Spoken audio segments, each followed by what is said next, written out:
Alhamdulillahirabbil alamin. Wa bihi nasta'in ala umurid dunya waddin. Wal 'aqibatu lil zalimin. Asyhadu an la ilaha illallah wahdahu la syarika lah. Al-Malikul Haqqul Mubin. Wa asyhadu anna sayyidana Muhammadan abduhu wa rasuluh as-sadiqul wa'dul amin. Allahumma shalli ala sayyidina Muhammad wa ala alihi wa ashabihi ajma'in. Usini wa iyyakum bittaqwallah. Faqad faza man ittaqa wa man taqa. Faqad qala Allah ta'ala fil Qur'an. A'udzu billahi minasy syaithanir rajim. Yuriduna liyutfi'u nurallahi bi'afwahihim wallahu muhitun wallahu yakadul barqu yaqtafu absarahum kullama adha'a lahum syafii wa idza lamahum qawmu wa insya Allah la dhahaba bisam'ihim wa basarihim inna Allaha 'ala kulli syai'in qadir. Sadaqallahu al-'azim wa ba'd. Jamaah Jumat yang berbahagia,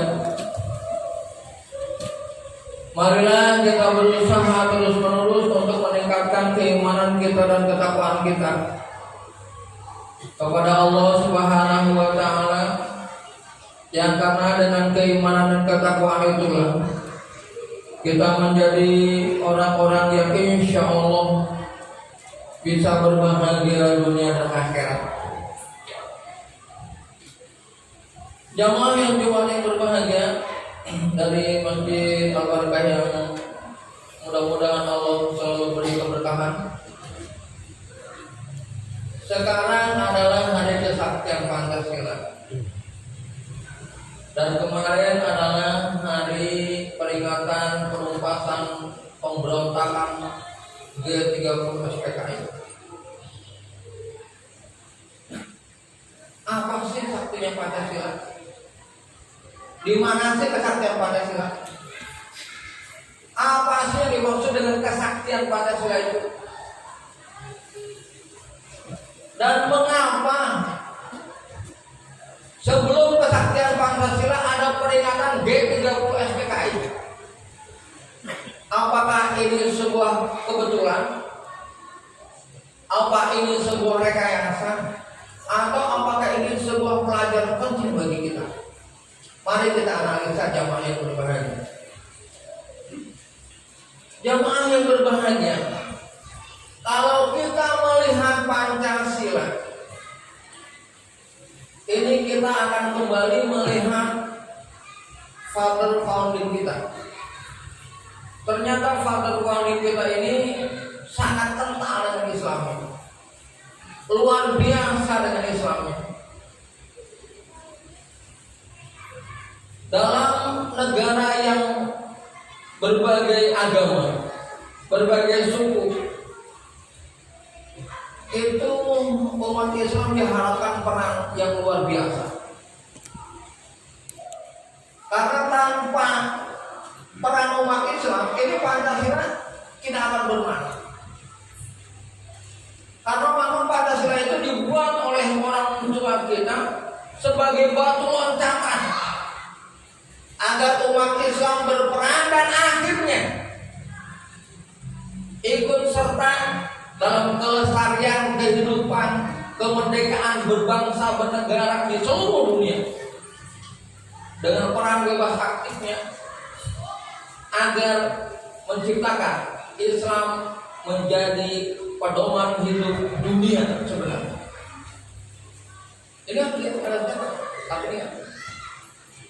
Baik, mari kita lihat. Kalau kita lihat isi Pancasila, yang pertama itu ketuhanan yang Maha Esa. Kalau kita lihat ketuhanan ini memang jati diri manusia. Banyak orang masuk Islam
ingin memahami agar manusia itu berperan luar biasa, agar manusia itu mempunyai analisa yang luar biasa dan agar berguna yang luar biasa, maka dia membuat sebuah analisa bahwa manusia itu harus percaya kepada al-muharrik alladzi la tahrak, adanya penggerak utama yang tidak digerakkan, yaitu Allah Subhanahu wa taala. Jadi kalau bangsa Indonesia ini tidak percaya kepada Allah, kepada Tuhan yang Maha Esa, ini terus terang saja jamaah yang berbahagia, Indonesia akan menang. Indonesia akan menang. Kenapa? Karena bangsa Indonesia itu jamaah yang berbahagia. Itu bukan bangsa Arya, tapi bangsa Mesopotamia. Bangsa Mesopotamia itu orangnya iya. Orangnya percaya sama orang lain. Orangnya mau gotong royong. Jiwanya itu halus lembut dan sebagainya. Sehingga ketika ada orang yang gak benar aja, itu seakan-akan maunya dia bantu. Orang itu gak benar, orang itu rusak, mana sih yang dibantu?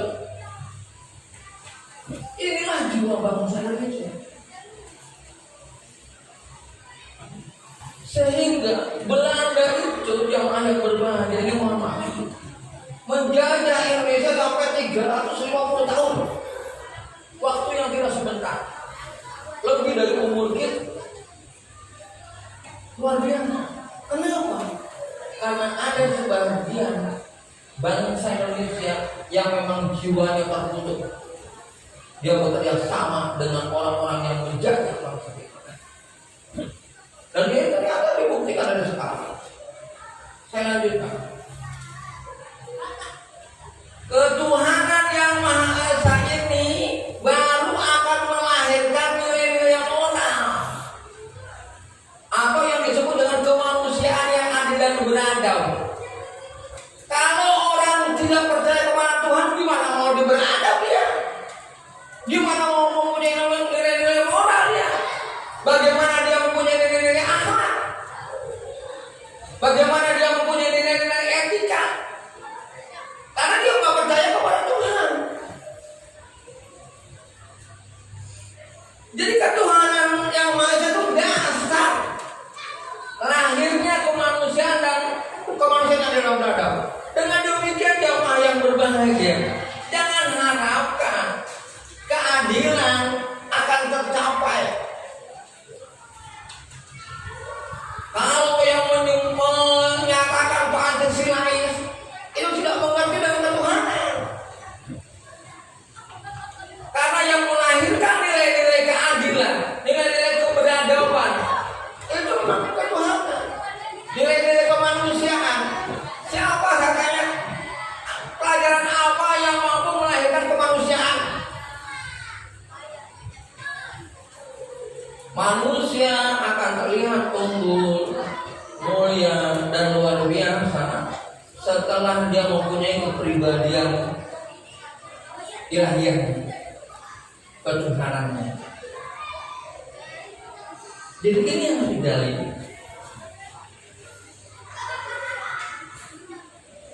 Nah, nilai-nilai moral, nilai-nilai kemanusiaan, nilai-nilai keberadaban, nilai-nilai keadilan, itulah yang akan melahirkan persatuan Indonesia.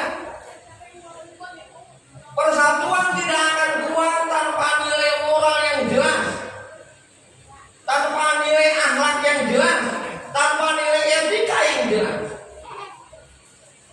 Persatuan dan kesatuan kita akan kuat kalau memang didasari oleh akhlak mulia,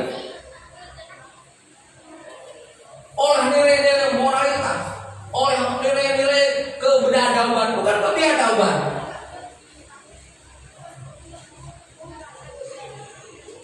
Dan lain sebagainya. Persatuan Indonesia akan bisa kerja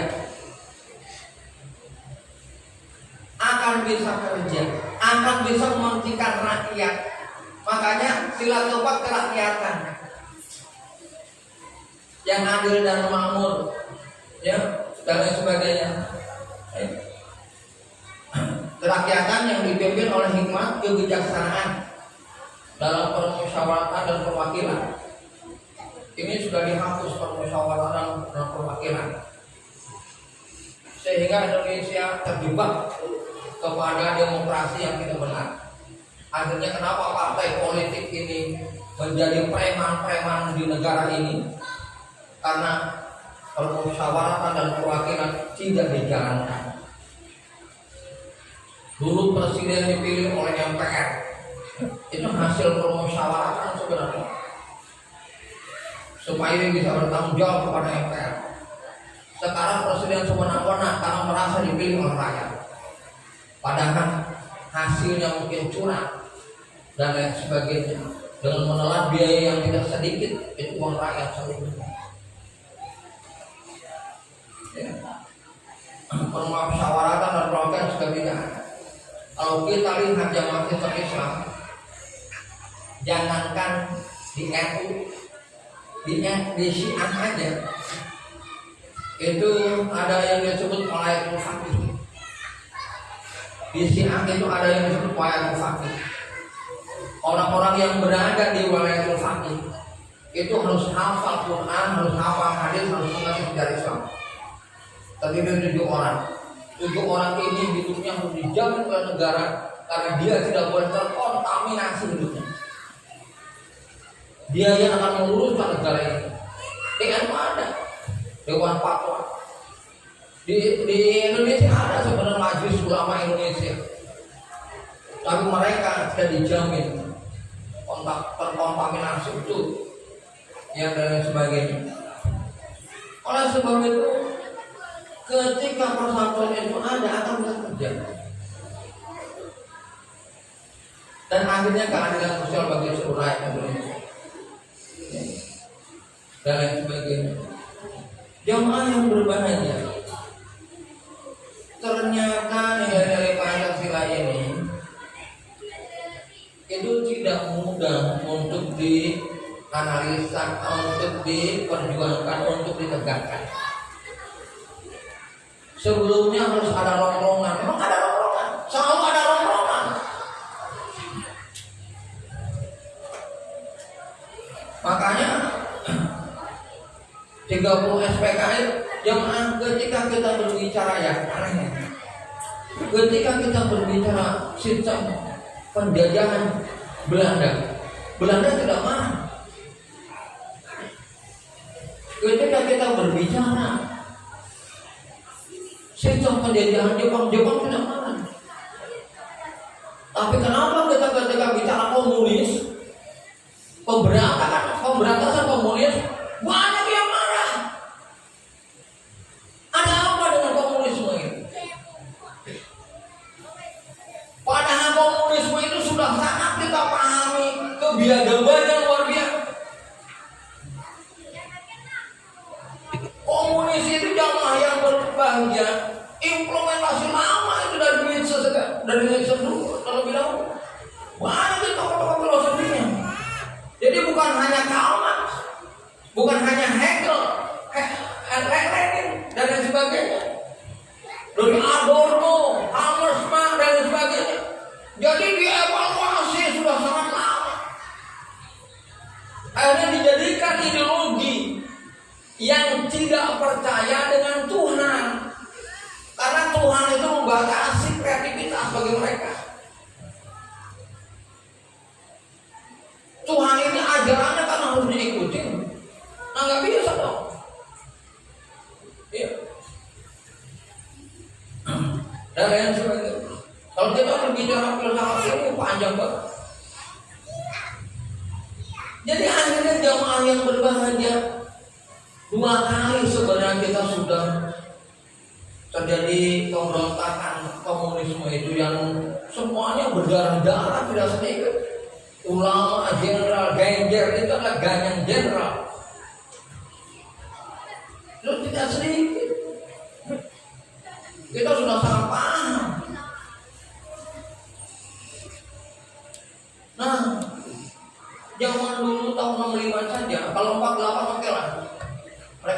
itu Pak. Tahun 65 itu kan memang agak sedikit luar biasa. Mereka sudah menguasai birokrasi dan yang sebagainya. Akhirnya penumpasan itu luar biasa. Tapi harus diketahui, biidznillah, umat Islam yang tidak punya apa-apa, yang tidak punya persiapan apa, punya tentara namanya Hizbullah, itu yang mengusir orang-orang PKI. Hizbullah itu jamaah ini kayak kita. Bagaimana melawan ini? Ayo kita berani aja. Apa yang kita punya? Itu Hizbullah.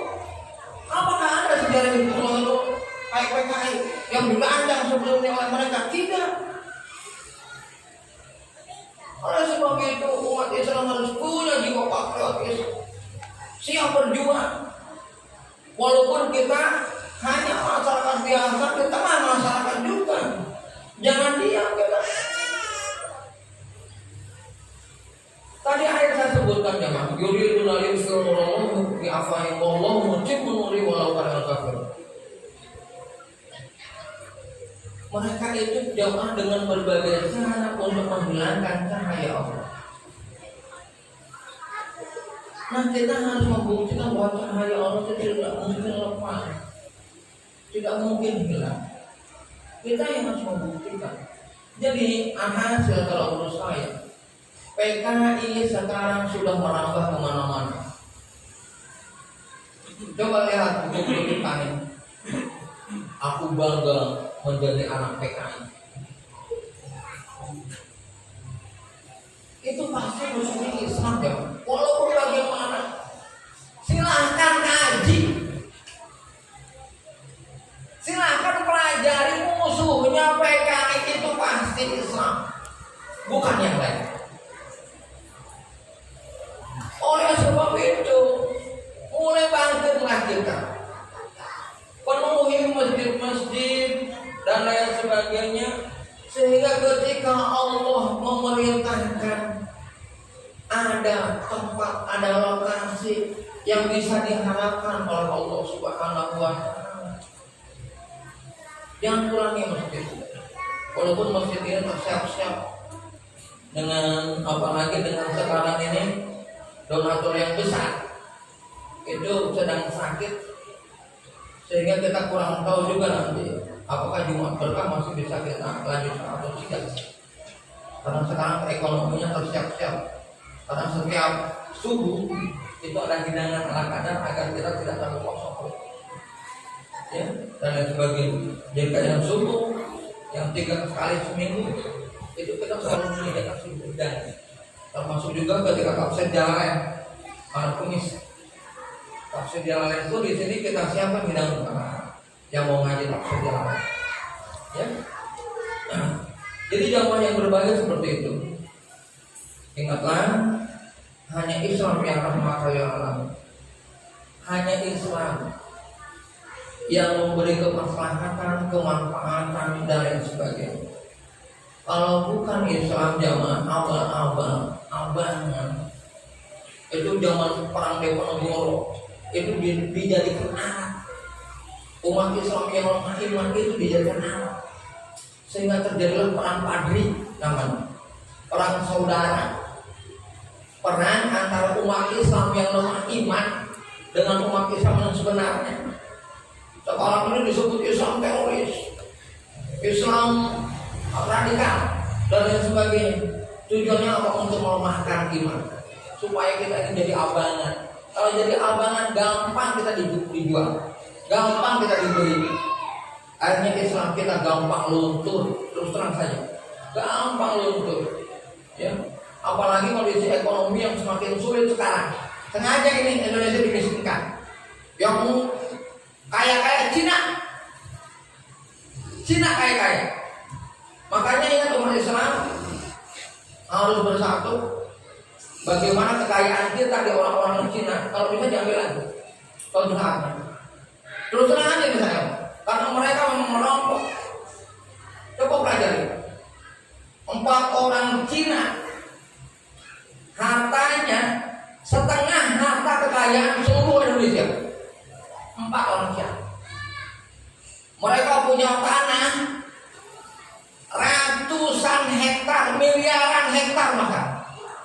Bayangkan, bahkan ada di suatu daerah milik rakyat cuma 2% tanah itu. Oleh sebab itu tanah mana? Jangan harapkan kita mampu beli tanah. Kalau rakyat jual tanah masih murah.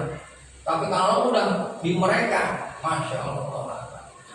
Oleh sebab itu, siapkan jiwa-jiwa patriotis kita, ya anak-anak kita. Jangan tawuran, jangan apa. Sayang energi.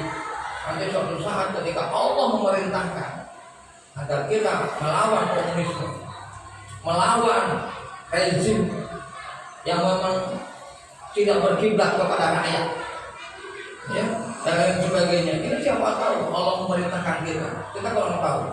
Tapi yang jelas bangsa ini janganlah jadi bangsa pemanut, karena itu sudah menjadi akar sejarah kita. Barakallahu li wal Qur'an wa nafa'ani wa iyyakum min ayati wa dzikril. Aqulu qawli hadza wa astaghfirullah li wa lakum wa li sa'iril muslimin wa astaghfiruhu innahu huwal ghafurur rahim.